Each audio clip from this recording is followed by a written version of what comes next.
కొంతమంది టార్గెట్ గా కూడా ఈ యొక్క ఫోన్ ట్యాపింగ్ జరిపి ఏ రకమైనటువంటి ప్రయోజనాలు రాజకీయంగా పొందిందో గత ప్రభుత్వము అవన్నీ కూడా అంశాలు తెర మీదకి వస్తూ ఉన్నాయి. ఆ రకంగా కేవలం ఫోన్ ట్యాపింగ్కే కాకుండా ఉప ఎన్నికలు సంభవించినప్పుడు ఆ రోజు దుబ్బాక కానీ హుజురాబాద్ కానీ మునుగోడు కానివ్వండి, ఈ ఎన్నికల్లో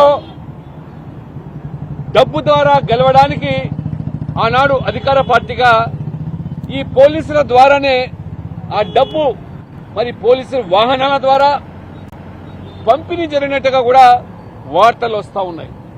అంటే ఆ రకంగా చూస్తే రాజ్యాంగ విరుద్ధమైనటువంటి చట్ట విరుద్ధమైనటువంటి దేశ ద్రోహానికి మించినటువంటి ఈ కార్యకలాపాలకు పాల్పడ్డారంటే యథేచ్ఛగా అసలు ఇది ప్రజాస్వామ్యంలో దేశంలో ఎక్కడి లేని విధంగా మొదటిసారి కొత్తగా వచ్చిన తెలంగాణ కొట్లాడి తెచ్చుకున్న తెలంగాణకు ఇంత అపవాదు గత ప్రభుత్వంలో మరి ఈ మొత్తం తెలంగాణ సమాజానికి మచ్చ తెచ్చే విధంగా జరిగిన వ్యవహారం.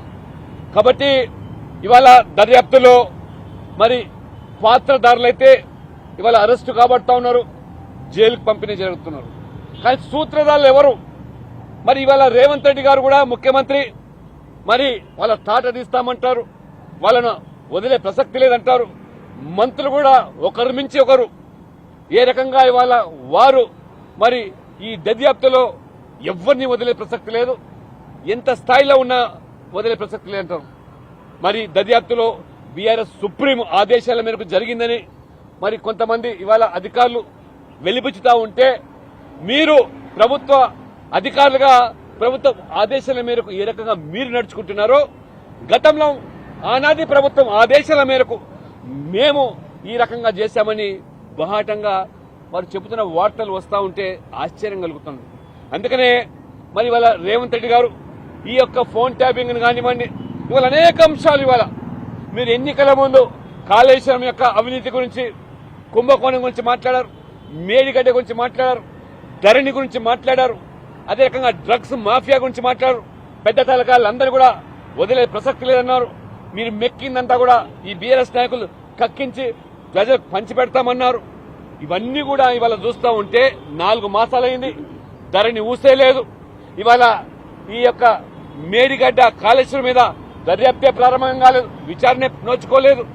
మరి ఆ రకంగా డ్రగ్స్, ఇప్పుడు ఫోన్ ట్యాపింగ్, ఇవి చూస్తూ ఉంటే ఏదో మియా బీబీ రాజీ పడ్డట్టుగా మీరు ఈరోజు మరి ఆనాటి మరి యొక్క మరి బడా నాయకులతో రాజీ పడి ప్రజలను అబాసు పాలు చేస్తున్నట్టుగా ఈరోజు సమాజం భావిస్తుంది. కాబట్టి ఖచ్చితంగా ఈ యొక్క నేరం ఏతుందో ఇది దేశ ద్రోహానికి తలపెట్టిన నేరం. కాబట్టి ఖచ్చితంగా కేంద్ర ప్రభుత్వం కూడా ఇవాళ ఇజ్రాయెల్ నుంచి టెక్నాలజీ వచ్చిందని, ఆ రకంగా టెలిగ్రాఫ్ యాక్ట్ ప్రకారంగా కూడా కేంద్రం అనుమతి లేకుండా జరిగేదానికి ఆస్కారం లేదు. మరి ఉగ్రవాదము తీవ్రవాద కార్యకలాపాలైతే మరి ఆ రకంగా అనుమతి తీసుకొని చేయాలి. కానీ ఇవాళ మనం చూస్తున్నాం, గతంలో ఐటీ మంత్రిగా ఉన్నటువంటి కేటీఆర్ గారు కూడా ఏ రకంగా జరిగితే జరుగుతుండొచ్చు 1, 2, దానికి ఇంత రాద్దంతం అవసరమా, ఇవాళ మొత్తం ఉపద్రవం వచ్చిందా అనే రీతిలో మాట్లాడుతున్నారంటే, ఇంటిగా తేలికగా కొట్టిపారుస్తున్నారంటే ఇది ఏమాత్రం కూడా క్షమించరాని నేరాలు. కాబట్టి ఎవరు సూత్రధారులు, అసలు ఎవరి ఆదేశాల మీద జరిగింది, ఇది బట్టబయలు కావాల్సిన అవసరం ఉంది. కాంగ్రెస్ ప్రభుత్వము గత బీఆర్ఎస్ తో రాజీ పడ్డా, మీరు లాలుచి పడ్డా, భారతీయ జనతా పార్టీ దీన్ని వదిలే ప్రసక్తి లేదు. ఖచ్చితంగా సిబిఐ ద్వారా ఎంక్వైరీ చేసి అసలు దోషులు ఎవరో వారు నిగ్గు తేల్సిన అవసరం ఉంది. కాబట్టి అసలు దోషులు తేలే వరకు రాజకీయపరమైన పోరాటంతో పాటు ఖచ్చితంగా అన్ని విధాలుగా కూడా కేంద్ర ప్రభుత్వం కూడా జోక్యం చేసుకోవాలనే ఉద్దేశంతోనే ఇవాళ గవర్నర్ గారికి విన్నపించి ఆ రకంగా సిబిఐ ఎంక్వైరీకి ఆదేశం ఇవ్వాలనేటువంటి డిమాండ్ తో ఇవాళ గవర్నర్ గారిని మేము కలవడం జరిగింది.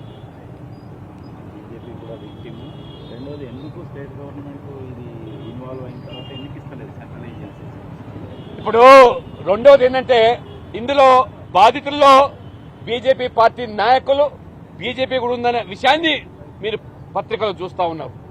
అంతేకాకుండా సిబిఐ ఎంక్వైరీ ద్వారా తేడు తెల్లమవుతుంది తెలిసినప్పటికీ కూడా సుమోటోగా కేంద్రమే చొరవ తీసుకోవాలి, మేము ప్రమేయం చేయము, మా ప్రమేయం ఉండదు, మేము జోక్యం చేసుకోమని చోద్యం చూస్తామనే రీతిలో మాట్లాడుతున్న దానికి ప్రజలు ఇవాళ గమనించాలి. కాబట్టి ఖచ్చితంగా సిబిఐ ఎంక్వైరీ ద్వారానే అసలు విషయాలు బయటకు వస్తాయి. ఏమాత్రం సిబిఐ ఎంక్వైరీ జరగాలంటే కూడా రాష్ట్ర ప్రభుత్వం ముందుకు రావాలి. ఆ రకంగా వారు సిఫార్సు చేస్తే ఖచ్చితంగా కేంద్రం కూడా సిబిఐ ఎంక్వైరీ ద్వారా దర్యాప్తు ప్రారంభమవుతుంది. సార్, ఇది మొయినాబాద్ ఫామ్ హౌస్ లో బిఎల్ సంతోష్ గారి పేరు కూడా చేర్చారు ఆ కేసులో. అది కూడా ఫోన్ ట్యాపింగ్ ద్వారానే. అమ్మా, ఇవన్నీ కూడా ఏ సిబిఐ ఎంక్వైరీ చేస్తే ఎవరి జరిగినాయి అన్ని అందరి నాయకులు జరిగినాయని చెప్తున్నారు. ఇవాళ అందరి ఫోన్లు కూడా ట్యాప్ అయిందని చెప్తున్నారు. వార్తలు వస్తున్నాయి మీరే దర్యాప్తులు. కాబట్టి అన్ని నిగ్గు తెలిసారు. 2014, 2018 ఎన్నికలు, మధ్యలో ఉప ఎన్నికలు, మరి ఆ రకంగా మొన్న ప్రభుత్వం పడిపోయే సందర్భంలో వీళ్ళంతా కూడా ఆ సాఫ్ట్వేర్ డ్యామేజ్ చేశారని, ఆ గ్యాడ్జెట్స్ అన్ని కూడా ఇసుకపై మూసిన పడేశారు. ఇంతకంటే నేరేమేమి ఉంటుందా? కాబట్టి అసలు దోషులు వీరి వెనకాల ఉన్నారో, ఎవరు నడిపించారో వాళ్ళు కూడా తేలాలి. కాబట్టి సిబిఐ